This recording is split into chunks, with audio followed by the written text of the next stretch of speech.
Hey everyone, I'm Caryn Solomon, and welcome to What's IGN Crushing On, IGN Africa's official entertainment podcast.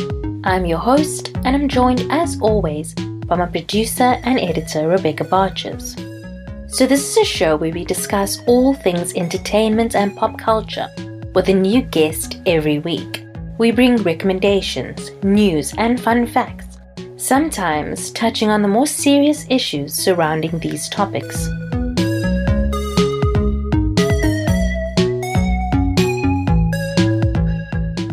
This week's guest is Tecla Ciolfi, editor and founder of music website Text and the City, and the host of the podcast Text Talks. She's spoken to a host of musicians on the podcast, from the Lumineers and Passenger to Nasty C, Questa, Zolani, just a range of amazing musicians, local and international. So if you're a fan of music, that's a podcast you should definitely check out. But first, listen to her talk, yeah, of course.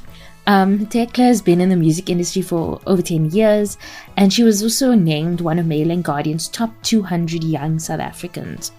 So we chatted about lots of things, and she's an extremely interesting person.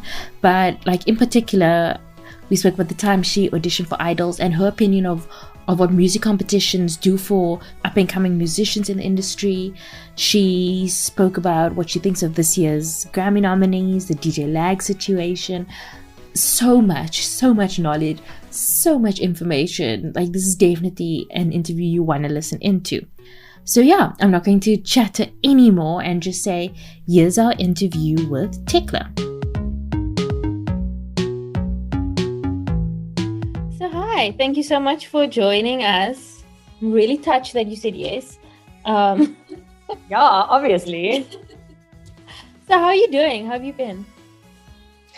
I'm okay. I mean, it's been one hell of a year, I think.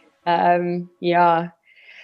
You know what? This is gonna sound really weird, but I actually really enjoyed level 5 lockdown because there was some sort of strange camaraderie that we were all in the shit together. You know what I mean? We all didn't have access to cigarettes. We all didn't have access to booze. We were all at home, me with my 5 foster cats and my housemate, but now that we're in level 1, the way that people are acting is completely dependent on your own personal preference. Yeah. So nothing has really changed for me. I've had the odd Joel. I mean, if there's anybody who knows me who's listening to this, I'll be like, yo, she's a liar. But but I have had the odd Joel. But generally, I'm trying to keep to myself also because I have to move around. So I'm in Joburg at the moment, but I move around from Cape Town to Joburg for work. And when I go to Cape Town, I stay with my parents, and they are high risk. They're in the highest high risk category that you can get. So out of respect for them, because God forbid anything had to happen to them and I had to be the cause, I'd never forgive myself. So I've been trying to keep to myself, but it's really hard because people are just living their best corona-free lives. You would never think that there is a second wave coming. Do you know what I mean? Yeah. And I don't want to be that negative Nancy's there's a second wave coming, but there is a second wave coming, okay? There is. And all of my homies are out jawling. They're oh, come to Romeo's, come to Blondies. I'm no, because, but as much as I want to, so it's this push and pull. So, I just stay at home with my foster cats. But it's that whole FOMO thing, because even though you want to stay at home, you also don't want to miss out on what everybody else is doing. Exactly. But however, this has given me a very good opportunity to catch up on things that or just maybe invest in things that I necessarily wouldn't have the time to. I started baking during lockdown, which is amazing. Because I don't normally go Joel on a Friday night, and then I'd wake up Saturday morning and then be supremely hungover. But obviously during prohibition, aka level 5, there was no Joeling on a Friday. So I'd wake up vroeg early on Saturday morning and be what am I going to do with my life? And then I started baking. And my housemate was this is just amazing, because every morning, because he wakes up, it doesn't matter what day it is, he'll wake up at 10, 11. And I will have been up since like 6 o'clock and I made these amazing muffins. And he's just like, wow, like never move out, like just live with me forever. But also, I mean, there was that, like I got into baking, which was really cool. But then I also got rid of a lot of like I say toxic behaviors, but the word toxic is so layered. But like I was a heavy smoker for years. Like when I started out, it was like 2 packets of cigarettes a day. It was pretty gross. I mean, to each their own, like, you still smoke and that, I don't want people to be like, you're okay. Like you must hate me now because I'm a smoker. But it got to the point where it just, for me, it wasn't lacquer anymore. And I tried everything to try and quit smoking. And it was fine during the day. But then as soon as I go out and have that first drink, I'm like, dying for a cigarette, like need that scape. And level 5 just made me stop. Like complete cold turkey, no gum, no patch, no, strange cravings or anything. And I haven't had a cigarette since the 16th of February. Wow. So, that's like before lockdown.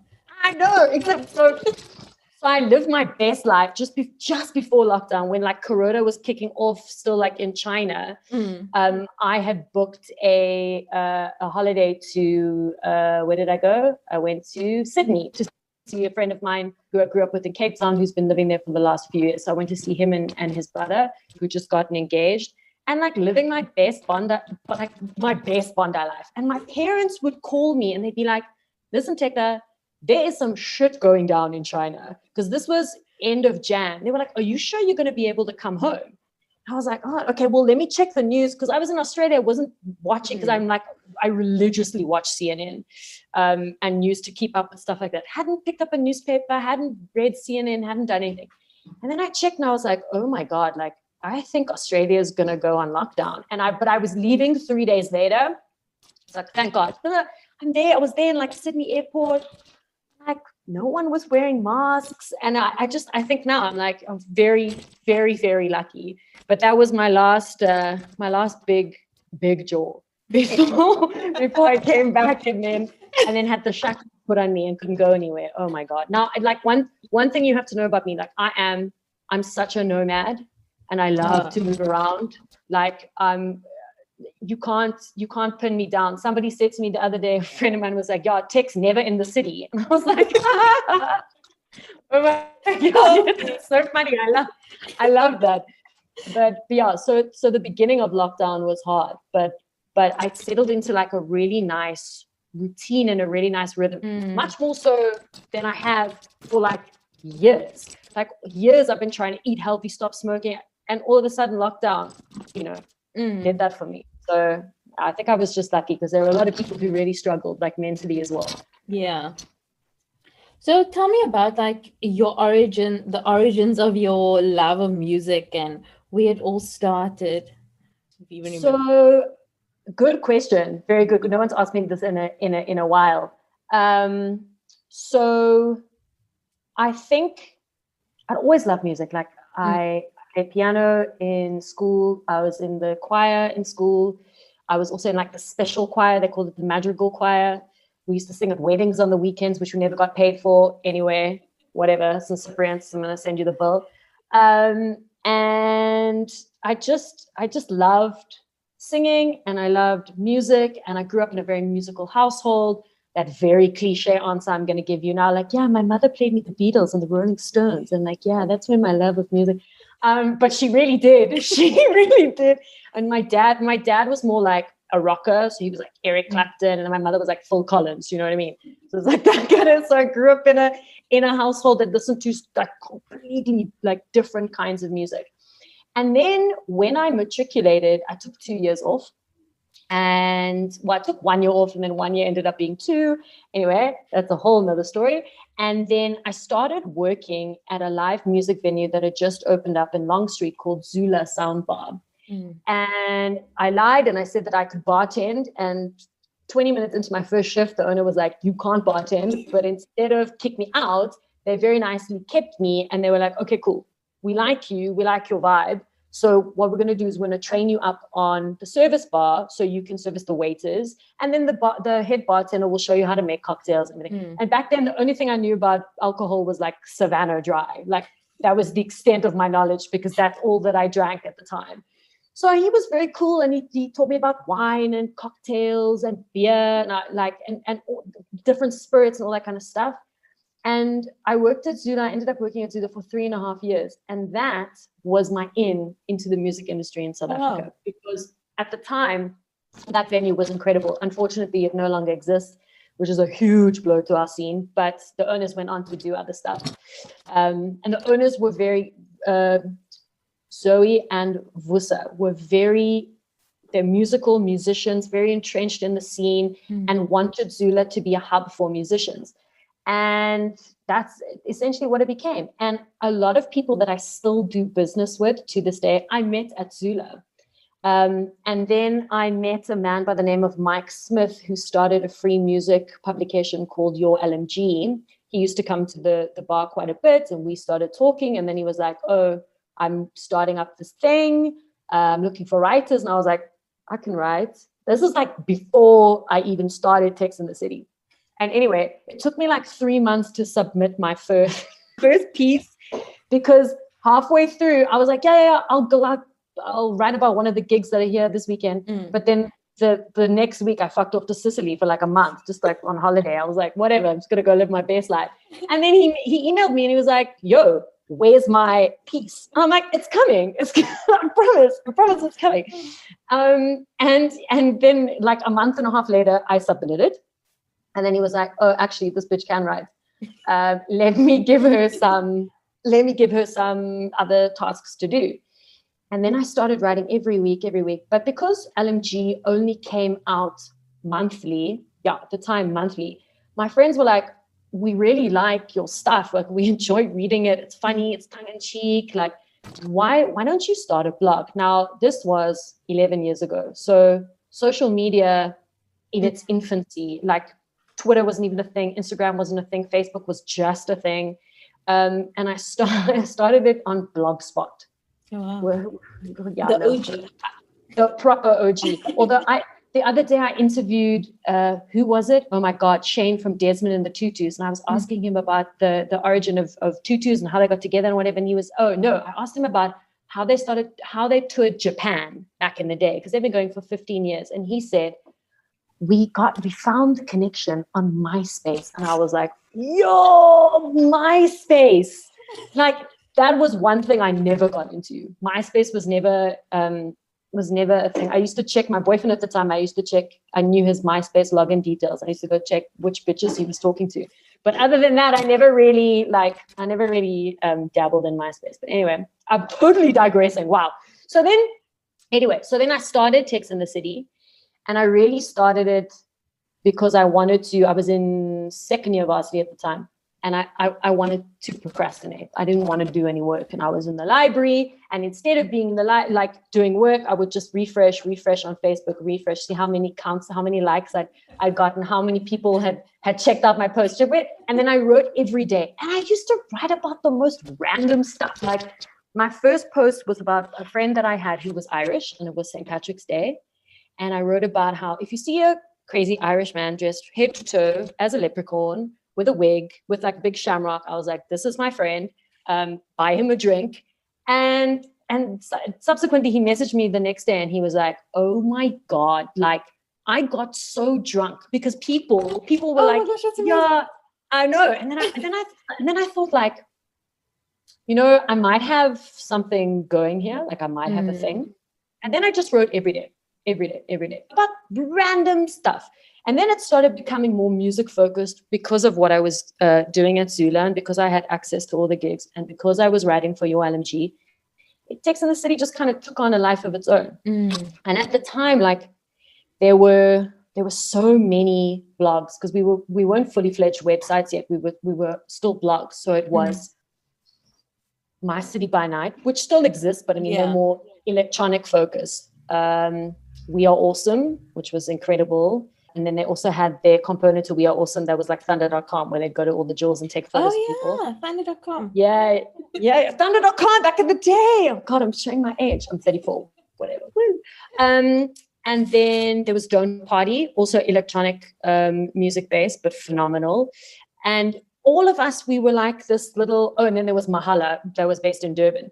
And we were all like this little community. And because like blogging was in its infancy at the time, when advertisers started to contact us and be like, what's your rate for this? I'd be like, oh shit, I don't know what a floor rate is. I don't know what a ceiling rate is. I have no idea. So then I'd phone Craig Stack from My City by Night. I'd be like, Craig, what's my floor rate? I don't know. And then he'd be like, oh God, okay, so this is what it means. And yeah, it was really nice. I didn't feel like I was an island, that I was by myself, and the community was really nice. But one by one, they just all started like falling by the wayside, and I'm sad. But I think that the fundamental reason for that is that there really isn't a lot of money in blogging. Well, there wasn't music blogging back in the day. Now, different story. But you really need to love what you do and have a passion for what you do, where, money isn't the number one focus, So I think that the reason that all of these blogs fell to the wayside and died out was because there was, back in the day, no money in blogging. Now it's a different story, but you really have to have a passion for that kind of work, that where money isn't the sole focus. Yeah. Like for me, the passion was always number one. And when the money started to come, that was a bonus, So I really think that the reason that Tex in the City is still around is because the extended team were driven by passion and nothing else, and our love for music. And it's been a wild ride. So what would you say is some of like the most like the highlights of your time? Oh wow. Doing, you probably have a lot, but I mean, okay, so personally, when I was nominated for Mail and Guardian's, it's top 100 or top 200, I can never remember. I think it's top 200 young people. I mean, it's such an honor, I can't even remember if it's top 100 or top 200. Oh my God. But that was incredible because I was with such a great class of people, character of people, and I never ever thought that like I would be nominated, that I would even be shortlisted for something like that. And to meet all of those people from different industries that were innovating and doing such great things, the actual ceremony where I came up to Joburg, and it was at the university, that was just so great. And the coverage that I got from that was also incredible. And it really did take Tex in the City to that like next level. So that for me personally was huge, to be included in the top 200.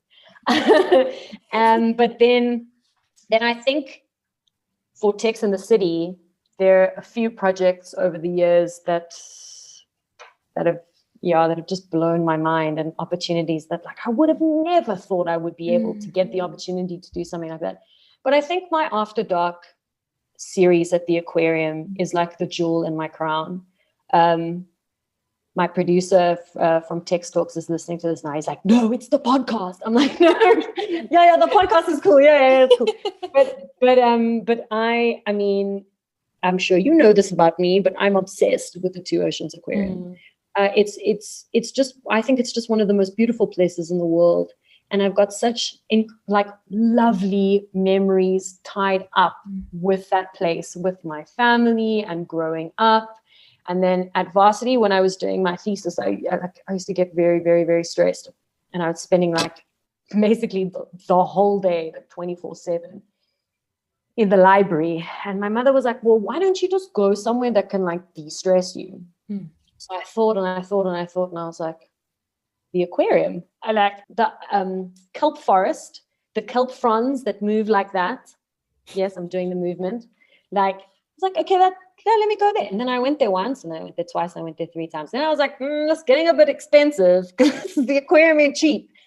And then I went onto their website and I realized that I was a student at the time. It was much cheaper for me to buy a membership.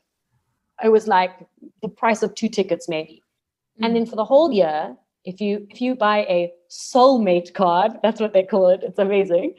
You can go into the aquarium whenever you want and stay for as long as you want, whenever you want. So I was like, oh my God, this is amazing. And I actually finished my thesis in front of that kelp forest because it was just so, it still is a place where I go and zone out and de-stress. I've got good memories tied up in it. So when the new marketing manager of the aquarium literally slipped into my DMs and was like, hi, can I have your email address? I was like, yeah, okay, cool. And then she was like, hi, my name's Ingrid. I'm sort of working at the aquarium. And also Ingrid Sinclair, one of the most phenomenal people I've ever worked with, like just so professional and like willing to collaborate. And she's just great. Anyway, I had a meeting with her and she said, I've got an idea. I know who you are. Like I've been following Tex in the City and the events that you've done at Ann Union and around the country and whatever.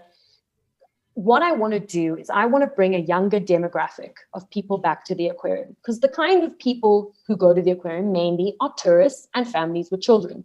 So she was like, I want to make the aquarium cool again.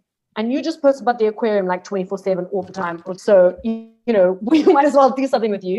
And then she said, she was thinking about doing an event series. She said, have you ever conceptualized something like this from the ground up? And I was like, yeah, definitely. No, I had not. But I was not going to let this opportunity slip through my fingers. I actually told her last year, I was like, our first meeting, when we had our first meeting, I lied through my teeth and I said, yeah, I could totally do this. And she was like, what? You were so confident when you were pitching it to me. Anyway, so then built this event from the ground up, like got costings, dealt with the sound people and the engineers, booked all the bands, did the marketing. The only thing I didn't do was the artwork, which was the Two Oceans Aquarium. They've got an incredible designer. And then we launched first year and we sold out all 3 events. And then the second year we added another event. We sold out all 4 events. And then unfortunately COVID did a number on us this year, it's very, very unfortunate because the aquarium turned 25 years old this year. So it would have been, we were going to go all out. Also, the aquarium's birthday is 1 day before mine. So it's fate. Anyway, that's the side note. But I hope. It's weird because I was talking to Ingrid the other day about the future of not necessarily After Dark, but the future of events in the country. And I was saying to her, like, I'm not sure what they're going to look like. Because I'm not like me, for example, I was talking about, I'm trying to be better in social distancing. I'm not ready to go to a gig. Yeah. And it's bad because when somebody like me, who my whole entire existence is tied up in events, in music, in live music, and if I don't want to go to an event, how does the average person on the street feel, Yeah.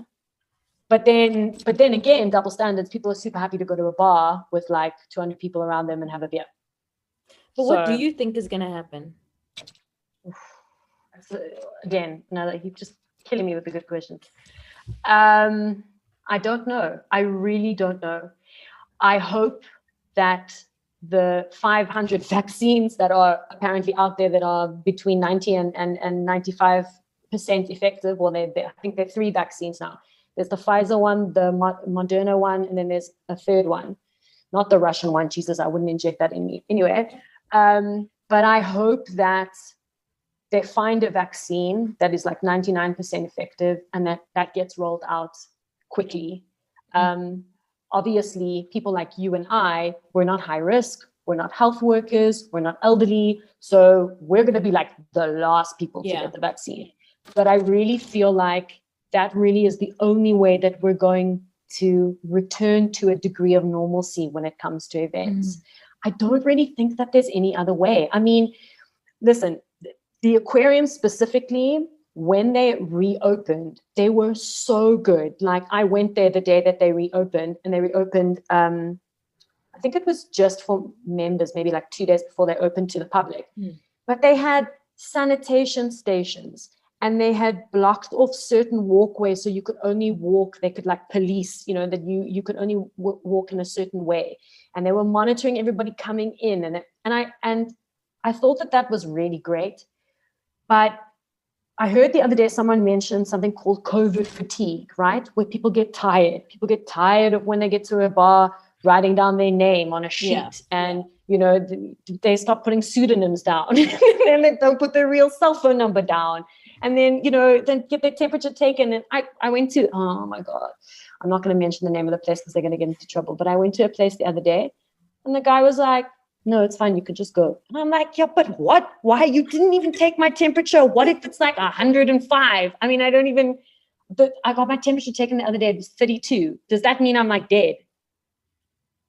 I didn't know. I took mine once, and then I was like, oh my gosh, it's really high. And then my mom was like, no, that's the normal amount. I'm like, I know nothing about temperature. I don't know. To me, I'm like, and now? Is that good or bad? No. Okay, but I read somewhere that you auditioned for Idols. Oh, Jesus! Oh my God!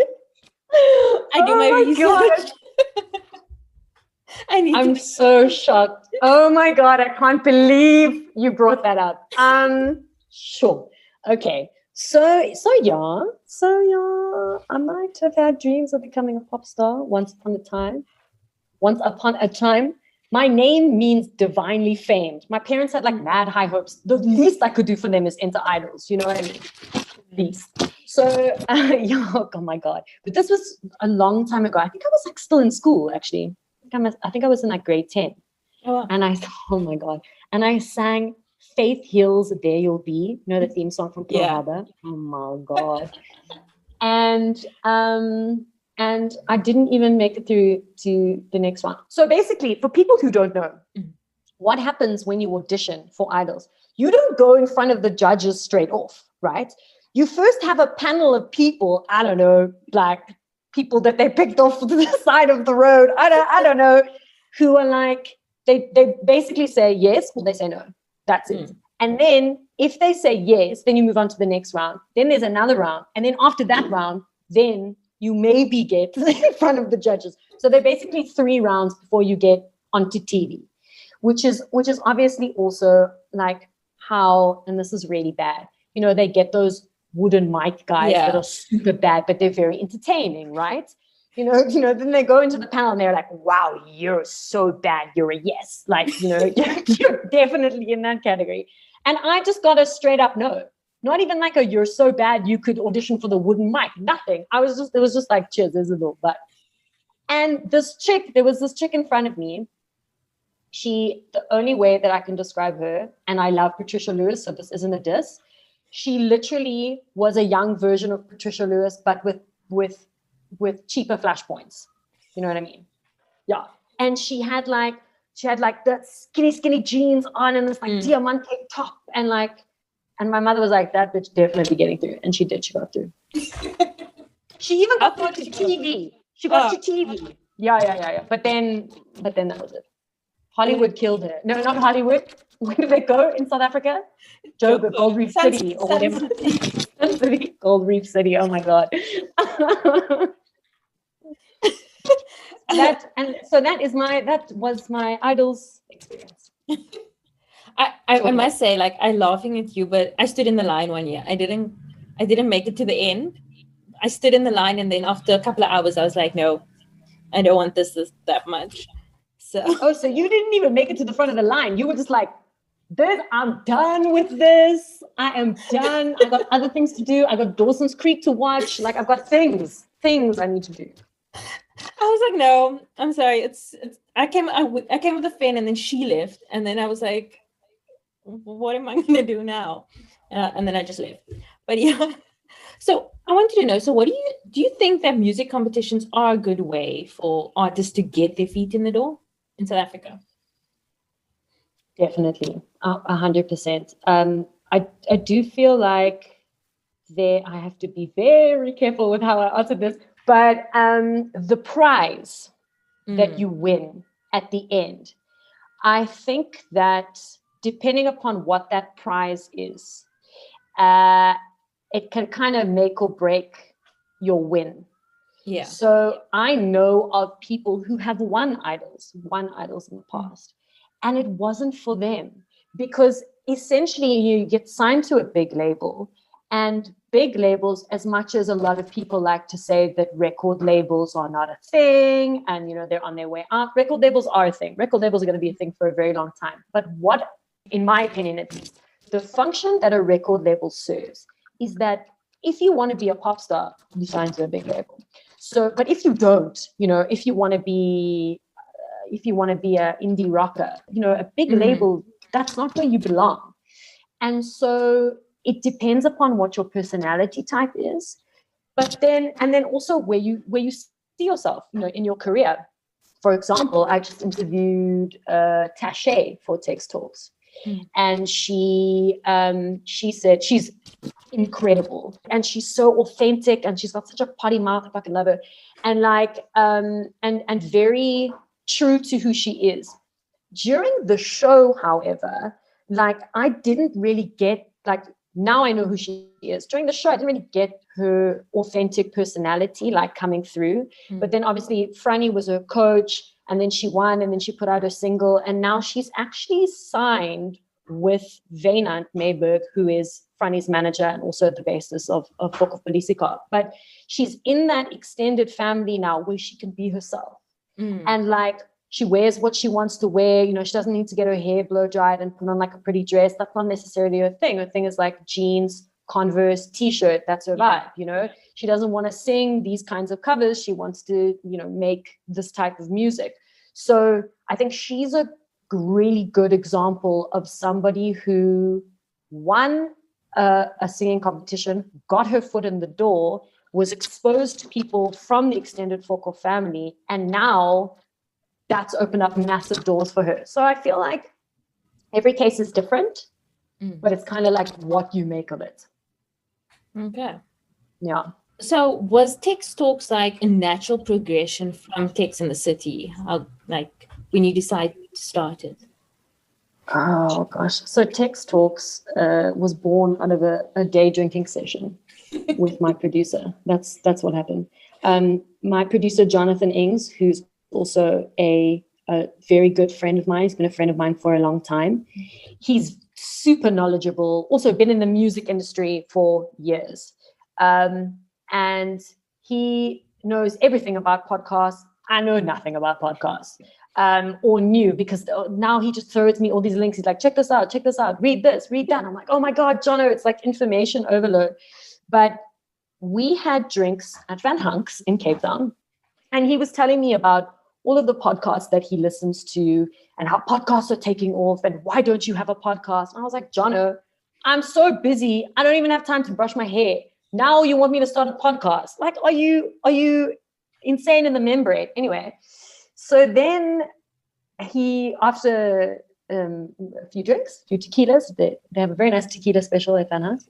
I said, he was like, why don't you have a podcast? And I was like, well, why don't you help me? And as soon as those words came out of my mouth, I was like, oh my God, what have I done? What have I done? And the next day he'd opened up a Google folder on his Google Drive. And then he was like, okay, listen to this and read this and read this. And if we had to do it, what would it look like? And I was like, Jono, just put a microphone in front of me and I'll talk. I mean, and then we recorded the first 6 episodes of season 1. We recorded them in January, just before I went to Australia. So the world was a very different place then, because, I could sit in front of Zolani. I could sit in front of the Kifness. I could sit in front of Alice P.B. Lou, and we could talk, In Joburg, I had amazing interviews with BCUC and Trezor and Ryan Murgatroyd. So I could also float between Cape Town and Joburg in the studio. And then we released the first season at the beginning of April, smack bang in the middle of level 5. And because everybody was at home and because everybody was looking for things to listen to stream, the podcast season 1 did really, really well. And I always say this, and I'm not belittling the work that like we've done or everything, but I don't know if the podcast had launched at any other time, if it would have been as successful as it is, just purely because of the amount of people that were on the internet and the eyes that were on social. So season 1 was just phenomenal, and we were like, how are we going to top this? Like, we don't know what to do. And also, how are we going to record? Because we were recording in studio. So I've had a very good relationship with Tom's for the last 5 years. I've been working with them. They've got 8 stores around the country. Their flagship store is in Braamfontein, very close to where I live.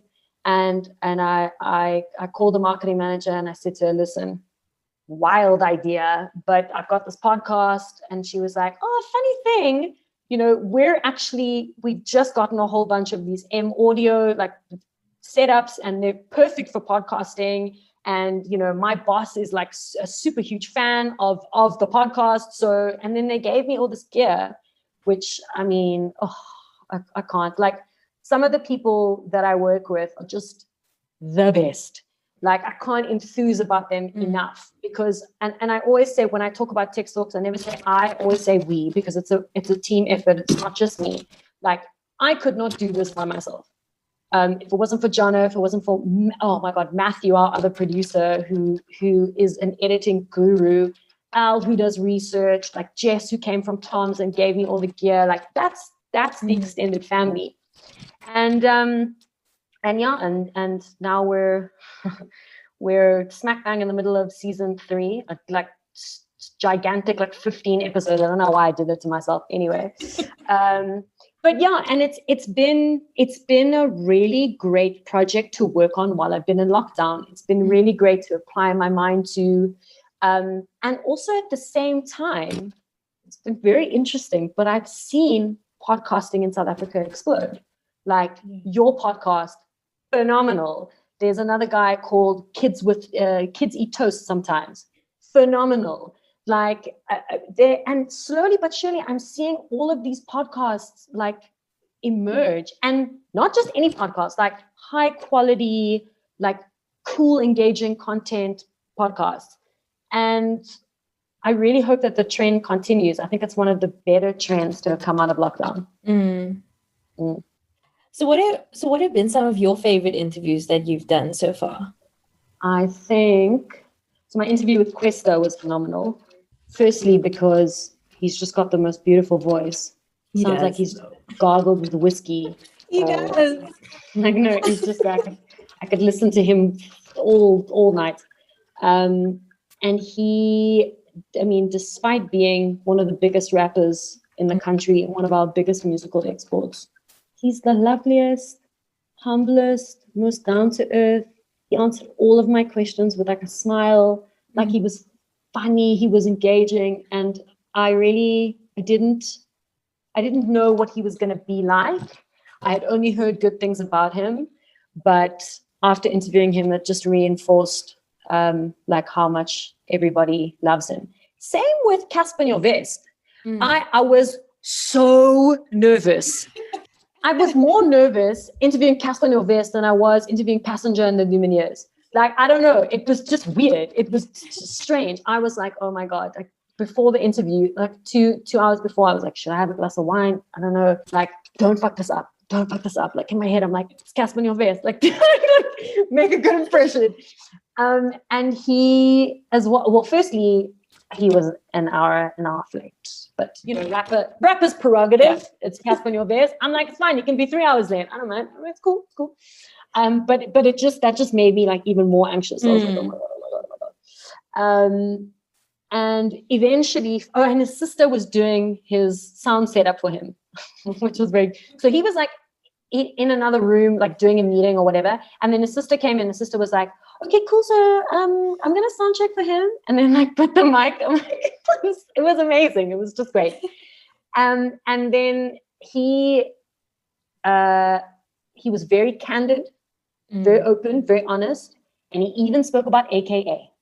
So that that for me, I was like, should I go there? Should I not go there? Because I always have like extra questions that are cheeky, you know, like just those questions that maybe when I get to the end, if I've developed enough of like a rapport with somebody, if they feel comfortable with me, then I'm like, yo, I'm gonna throw in a cheeky one now. And then I said to him at the end, I was like, tell me about this beef between you and AKA. And without even missing a beat, he was like, man, I just don't like that guy. And I was like, whoa, oh my God. I loved it. Like I got so when he said that in the interview, I was like, yes. And he said, but when he insulted my mother, yes. I was like, I love it. Like it's interesting to know that it's not just for show. Do you know what I mean? Like, I always had that kind of is real beef. Yeah, like they really don't like each other. Oh my God. So yeah, so Questa, Casper, and my Trezor interview. So Trezor, I met Trezor for the first time at Royale in here in Craig Hall in Joburg when I was very drunk, very, very drunk. And I don't know what I said to him. And I was just I was so embarrassed. Anyway, and then Jono and him have quite a good working relationship. And for season 1, Jono was like, we have to get Trezor. And I'm like, I don't know if Trezor likes me because I'm really not sure what I said to him that one night. And Jono was like, nah, it'll be fine. So then he texts Trezor and he was like, yeah, so we love you on season 1 for Text Talks. And Trezor was like, oh man, yeah, I love Text. She's got such a like cool spirit. I was like, oh, thank God. Okay, thank God. And it was really, he's quite a private person.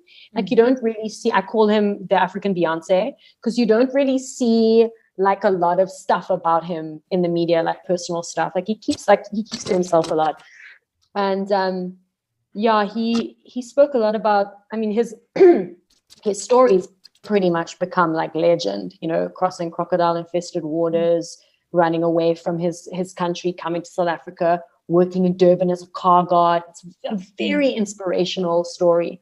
And then going on to sign like a 7-figure deal with Universal, and now he owns his own company. And I love that. And when we started Text Talks, the thing that was the most important to me was to be able to have an equal representation of male and female and other non-binaries in between, but also genres. So I love the fact that we can go from a Questa to a Trezor to jazz extraordinaire Shane Cooper to the Lumineers. You know what I mean? It's like it spans everything, and I didn't want to pigeonhole myself and be like, okay, well, you know, she only talks to indie rockers, or because Text in the City essentially spotlights unsigned and underground musicians from across all genres.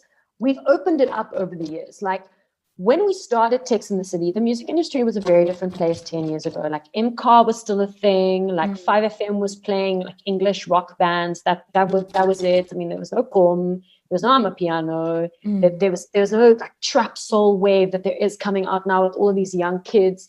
So I wrote about what was popular at the time.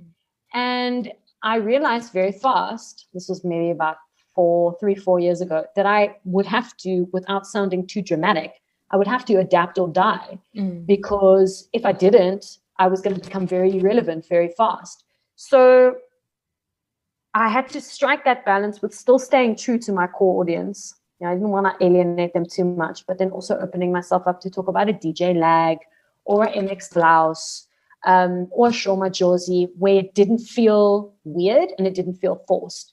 And I mean, I have to give a shout out to my team of writers who are primarily responsible for doing that, because they're the ones who write content on a daily basis. I kind of like oversee the ship now. I'm just like, you know, you read about that, you read about that, you read about that. Yeah. And then sometimes I'm like, oh, I don't want to write about this. I'm like, sorry, yeah, you have to. But it really is them helping me broaden my horizons with what they write. So do you want to talk about the DJ Lag situation? Oh my God. Oh my God. Oh my God. like Megan Wright. Okay. So Megan Wright dropped a song called Culture. And it very blatantly plagiarized DJ Lag's Ice Drop beat. Like, it's beat for beat. If you listen to the two simultaneously, I can tell you right now that the only difference is the rapping over it. Like, that's it. And it's not Megan Wright's fault. Yeah. It's will.i.am's fault, because will.i.am is the producer of the track. And he put out this half-ass apology. I don't know if you saw it. Yes. He put out this half-ass apology being like, it's not Megan Wright's fault. Damn straight, it's not Megan Wright's fault. It's my fault. But then he said, like, the credit slipped by me, or I was like, no, the credit did not slip by. You stole that beat. But also, this is not the first time that will.i.am has done this. He's done this to other artists before. So and it's very insulting, because it's like, you just take a beat from a DJ that you think is not going to kick up a fuss because nobody knows, but will.i.am underestimated South African Twitter because we came for him. We came for him, and we were like, we are savage. We are not going to let you live this down. So much so that we forced an apology from him, but that apology was pathetic. Like, what needs to happen now is he needs to open his wallet, and he needs to pay him for the beat that he stole. And like, it's very, very unfortunate, but this kind of thing happens all the time. And it's just fortunate that DJ Lag has representation whereby all of his paperwork is in order, like all of his licensing and his stuff, What if this had happened to some random SoundCloud DJ? Yeah. Or somebody who like is making incredible stuff and put up a beat or whatever, and will.i.am was like, hey, let me take this, and nobody would ever know, because this person with zero social media following would say something and it would fall on deaf ears. It just so happened that will.i.am picked the wrong person. It's brilliant. It's a good thing that it happened like that. I'm so happy that it happened like that. Now we must drag him. And then DJ Lag must keep us in the loop, and he must tell us, like, did he get paid? I want to know. I need to be kept into step by step. What's happening? Okay, so back to the podcast. I just wanted to sidetrack and talk about that. No, great. So what has surprised you? What have you learned that has surprised you the most about like an artist that you had a preconception about? Because when I was writing this question, I was thinking, I had no idea that I probably would never have known that Casper Novest plays board games. Right? That interview. So when I interviewed PH Fat, aka Mike Zietzman, who I've also known for quite a few years, we went down the path, but it wasn't aired, it got cut because we literally spoke for an hour longer than we should have. He mentions very briefly in the podcast that he is a fan of Jungian theory and a fan of psychology, various branches of German psychology. Did he not psychoanalyze one of my dreams? But we cut it. We should have left it in the pod, but it was so long. It was literally like a 2-hour-long pod. And I was like, oh my God, my producers were like, I don't know if we can leave this in. Anyway, I told him about this dream that I had where I was running through this huge old Victorian house. And I was frantically looking for 2 of my friends who live in Cape Town. And I was going into all of these rooms. I couldn't find them. Eventually I found them. I found them in a room, and they were playing some game. And they looked up at me and they were like, oh, they were very like relaxed, very casual. And they were like, oh, we've been waiting for you. I was like sweating out of breath, like, where have you been? And I said to him, like, what does that mean? And he proper psychoanalyzed my dreams, saying like, well, they're in Cape Town and you're in Joburg and maybe you miss home. And, the huge empty house represents loneliness and isolation because of lockdown and being away from your family. And I was like, wow, Mike. Okay. This is amazing. So that was great. And then When I interviewed Majosi, also great homie of mine, I had absolutely no idea that Majosi was in like a hardcore Christian band back in the day. And his roots are in like hardcore music. I had absolutely no idea because he grew up in Durban and like that was never my scene. Like the Durban scene, I only really got into what was happening there later with like Gangs of Ballet. But there's a huge hardcore scene, huge punk scene. And I really only knew like Gangs of Ballet and City Boy Misers, you know what I mean? So I didn't really know what was going on there at the time. And to learn that like Majosi has so many different facets to him, somebody that I know as well. That was very cool. That was very cool. So who would your like dream interview be with? Like someone that you haven't interviewed yet? Frank Ocean. Oh, Frank Ocean. So my two, like, I don't know, we have to make this happen. Caryn, how are we going to make this happen? So Frank, oh my God, I love Frank Ocean. He just, I can't even describe and explain my love for Frank Ocean to you. There aren't enough words that will do it, that will do him and my love for him justice. Like, I just think that he's a genius. And the way that he uses lyrics to color his music is unlike anything that any artist has done in the last 10 years. I think he's one of the greats. I just wish he would release more music more often. Oh my God. Yeah. So Frank Ocean and then Dave Grohl. So when Foo Fighters came down to South Africa, I actually had a little meet and greet backstage. But those things are so weird, and they're like 500 people lined up in the line, and you know you've got Dave Grohl's arm around you, and then taking a quick photo, and then there's no real substance or connection. It's just like, hi Dave, I love you, and then you know you get your photo and you leave. But I feel like his personality just seems so warm, and he's very charismatic, and he seems super smart, and I feel like he'd have a few really good stories to tell. And it was, you know, obviously I'd love to ask about like Nirvana, because you know who wouldn't, but I feel like there's Dave Grohl's life is so colorful, and he's such a colorful character on his own that we get stuck. Can you see that I've thought about this? Can you see that I've thought about what I would ask Dave Grohl? But yeah, I think he's phenomenal. And then on a local front, I think I would love to interview. I'd love to interview Claire Johnston from Mango Groove. Oh, love her. Girl crush. Crushing on. In fact, can the tagline of this show just be crushing on Claire Johnston? I love her so much. Oh my God. And you know how obsessed I am with dogs, right? My dog is a rescue. Her dogs are all rescues. Oh my God. And then she added me as a friend on Facebook, and I freaked out. And then I sent her like 1 million inbox messages, and she never replied. I was like, okay, maybe I came on too strong.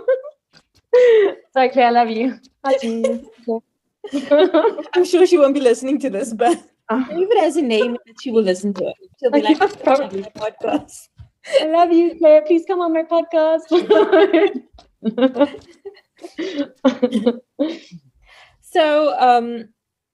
So many artists have spoken up about like how difficult it is to make it in the South African music industry. Why do you think that is?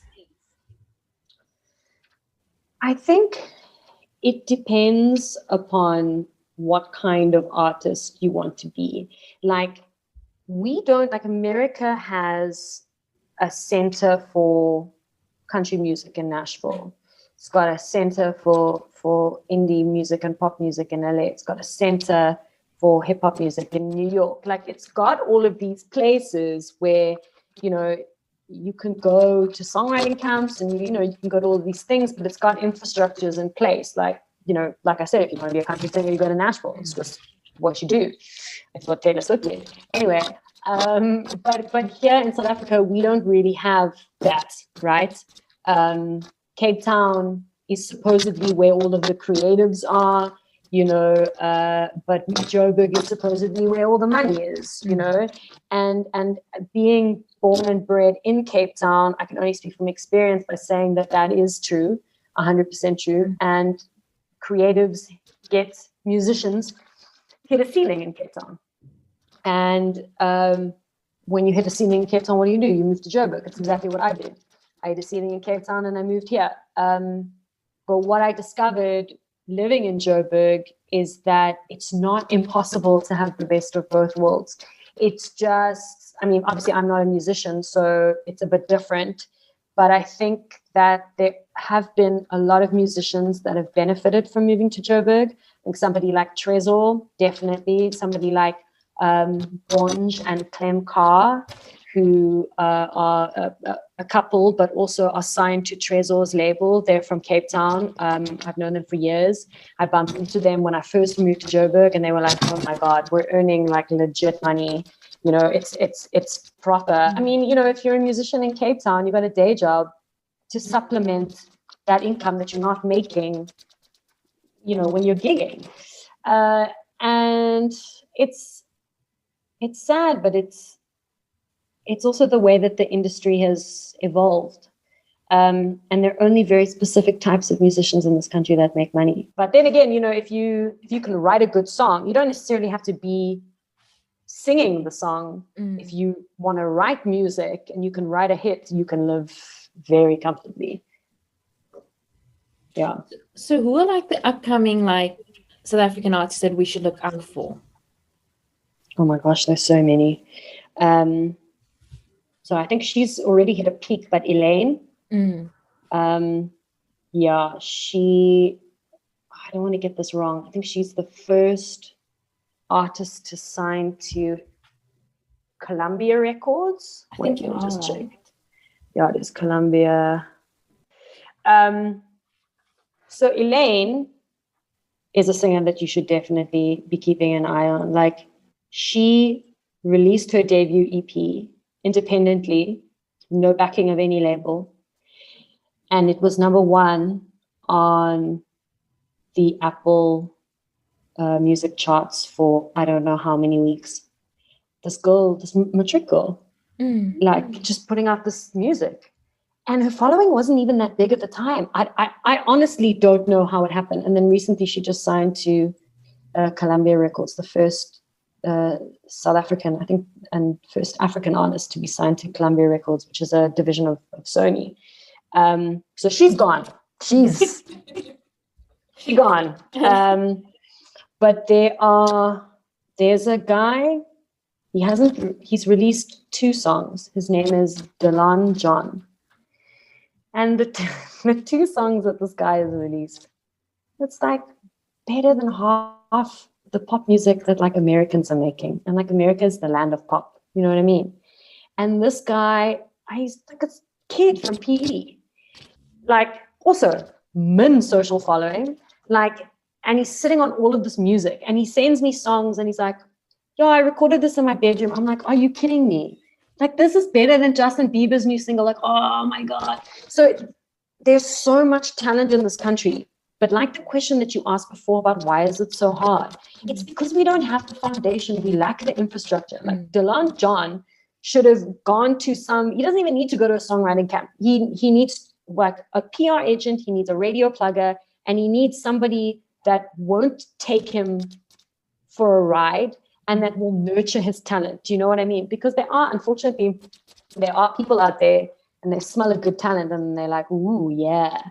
And then they take you for all that you're worth and you sign all of these things and you don't know what you're signing, you know, and the story doesn't end nicely. So I've digressed again. Delan John, amazing.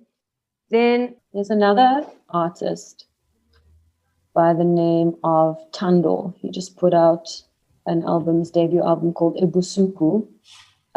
He signed with Universal. Phenomenal. And I interviewed him 2 weeks ago, not for the podcast, but just sometimes I like to write. So it's a feature for Text in the City, which I still actually have to write anyway. But yeah, he also like struck me as very intelligent, very eloquent, and that album is amazing. If you need something new to listen to, go listen to Tando's Ebusuku. That's really, really good. And then I mean, there's so many artists. Like, sure, but those are the 2 off the top of my head for now. Okay. So what other music are you loving right now? Local, international? So but the one album that I cannot get enough of is Tame Impala's Slow Rush. But also, so Tame Impala, he's Australian. And the album came out 1 week before I went to Australia. And when I landed in Australia, they've got this incredible music radio station called Triple J. I'm sure you know Triple J, also an incredible website as well.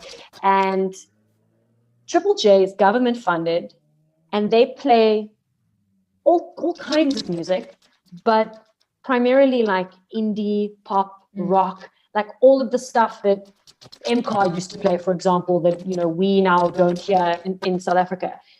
And I got into my Uber picked me up from the airport, and the first song that I heard on the radio was Lost in Yesterday, which was the first single of Slow Rush. And I was like, oh my God, this trip is just going to be amazing. Like, if this is the kind of music that they play on the radio, like, I'm going to love this place. And also, that album was the feature album on Triple J for the week. So every time I got into an Uber, I'd hear a song. Oh, wow. So that album reminds me of it reminds me of Australia, but it also reminds me of my last holiday, my last free time before lockdown. So I've been listening to that a lot. If I had it on vinyl, I would have burnt a hole in it by now. And then lately, because as you do in lockdown, I ate a lot, and I was also baking, so I was eating more than the average person. So I mean, I've got a nice ass, but my ass is looking a bit So I've been trying to work out. Like, I'm trying to get into a regime where I can fit into my clothes. And the album that I've been listening to quite a bit to help me with motivation. I need to listen, like when I walk or when I exercise or when I do whatever, it's got to be hardcore music. So I've been listening to Bring Me the Horizon's Post-Human Survival Horror. And as you can tell from the title, it's not a pop record. And it was actually the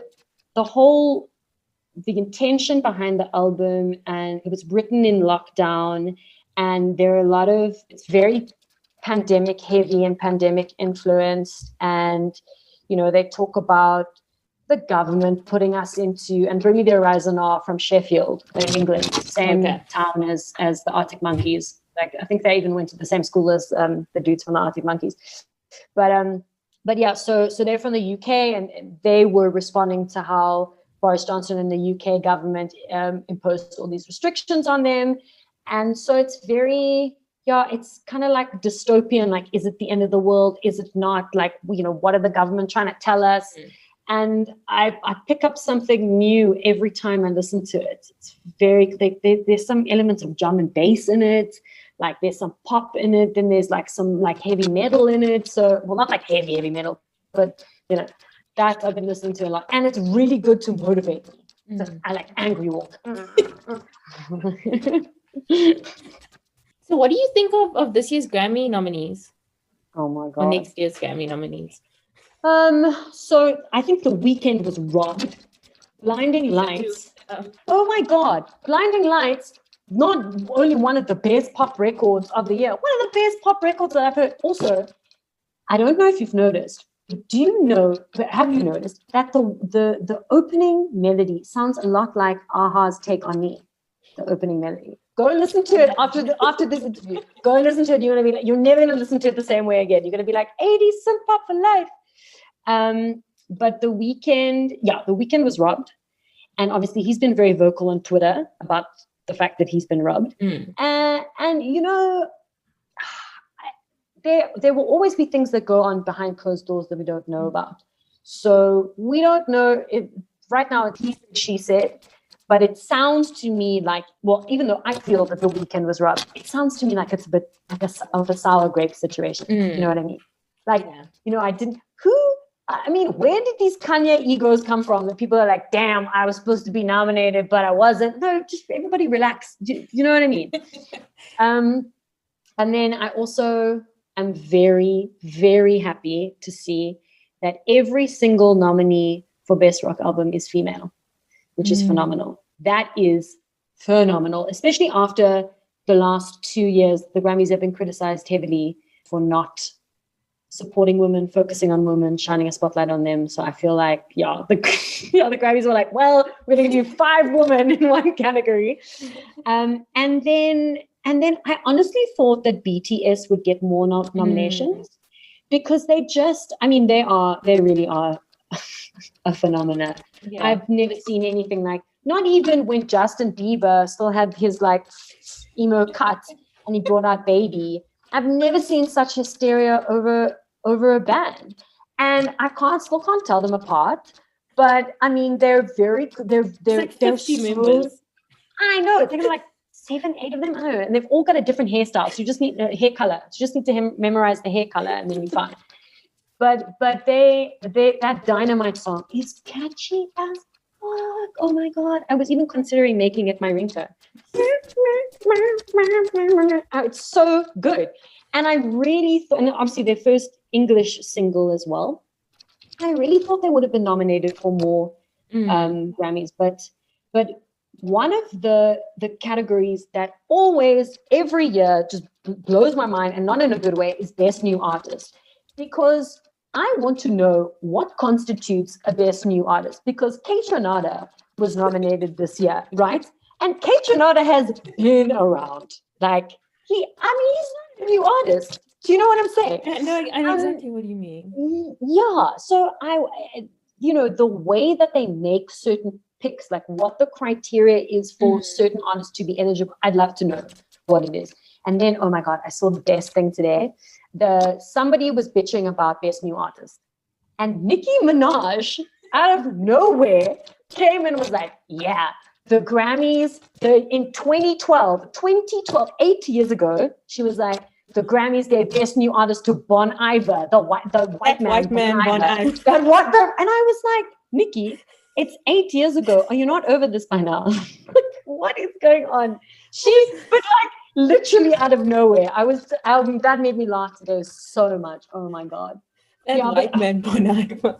That white man Bon Iver. Oh my God. Nikki, relax. I mean, Nikki's always hating on someone. If she's not hating on Cardi, she's hating on Bon Iver. What did Bon Iver ever do to her? Shame, man. Oh my God. But I mean, other than that, my Tame Impala got nominated, which I'm very happy about. But it's so weird. So Lost in Yesterday, got nominated for Best Rock Performance, but then the album Slow Rush got nominated for Best Alternative Album. I don't understand the Grammys. I don't understand them. But also we have to give props to Trevor Noah for the ultimate glow up from going to hosting the Summers 2 years in a row to going to hosting the Grammy Awards. I mean, if there ever was a glow up, that is a glow up. What does it say? So what has been the best festival that you've been to? Oh, wow.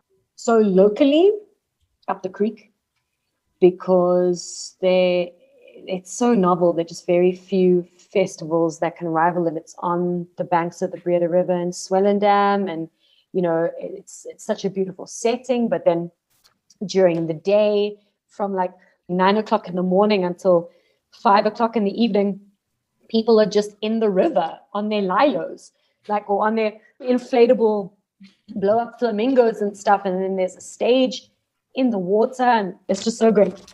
And internationally? 2 years ago, we launched something called Tour with Tex in association with Monster Energy, where I went to Rock M Park, and it was phenomenal. It was an all-star lineup. It was my homies Bring Me the Horizon. It was the 1975. It was Tool. It was literally every Slipknot, every huge hardcore band that you could think of, mixed in with rappers and pop artists. It was phenomenal. And I'd also never been to Germany before, so to get to experience German people at a festival, they're so polite. In the mosh pit, they're like, "Oh my God, are you okay? Oh, great." I'm like, "Oh, okay." Germany was phenomenal, and I really hope that we get a chance to do tour with Tix again. But if we don't, I'll definitely go back to Rock im Park regardless, because obviously this year everything got postponed, but My Chemical Romance was supposed to play, and My Chemical Romance is one of my favorite bands of all time. And I promised myself that wherever there would be that would be within my budget while I would turn, I would go. And they announced their American tour, and I was like, America's too far. No, I know they're going to announce like a European one, and they announced all these dates for Europe, and then COVID happened. And I was just like, It's my two favorite bands of all time. Gaslight Anthem, who I saw 4 years ago in New York. I quit my job. I used to work for the streaming service Deezer, and I quit my job, and with my last paycheck on a Black Friday special, I bought a cheap-ass ticket to New York, but I'd actually bought the ticket to the Governor's Ball Festival before I bought the flight. That's how much I was like, I'm going to New York. I don't care. I'm going to go. And then I was like, oh my God, I just quit my job. What? This is not smart. This is not good. Anyway, but yeah, it was worth it. It really was worth it. And I promised myself, like, I've seen Gaslight Anthem. I can see My Chemical Romance. Like, that's pretty much my bucket list done. Well, Frank Ocean, because I've seen Foo Fighters. So yeah, let's see next year. Vaccine, come through. So what would you say is like your top 5 albums ever of any genre, of any person? Oh God. I think you know where I'm going to go with this. Okay, firstly, Frank Ocean, Channel Orange. Gaslight Anthem, the 59 sound. That's another one too. Chet Baker Sings. Mm-hmm. Because I'll tell you why Chet Baker. People are like, what? So when you listen to music all day, every day, sometimes it's just nice to come home and to listen to music where you can zone out. So I listen to a lot of jazz. A lot of jazz. At my parents' place, I listen to a lot of classical music, which is great. So like something great to zone out to. And Chet Baker makes the most incredible trumpet player, no longer alive, heydays in the 50s, 60s in New York. Incredible trumpeter, makes great jazz music, but Chet Baker sings, because he started singing later on in his career. He's got the most phenomenal voice. I can listen to that album all day, every day. So third one, Nirvana Unplugged, just because it's so iconic, and because Kurt Cobain in New Jersey. That album is phenomenal. And then Jeff Buckley's Grace.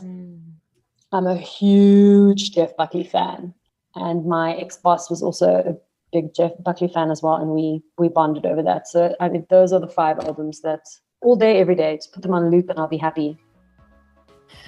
Okay, on that note, thank you so much for doing the interview with us. Yay! This is really fun and really informative. So thank you so much for joining me on the podcast. It's only a pleasure. Like, before I go, I have to give you props, and I have to say that, like, I've been listening.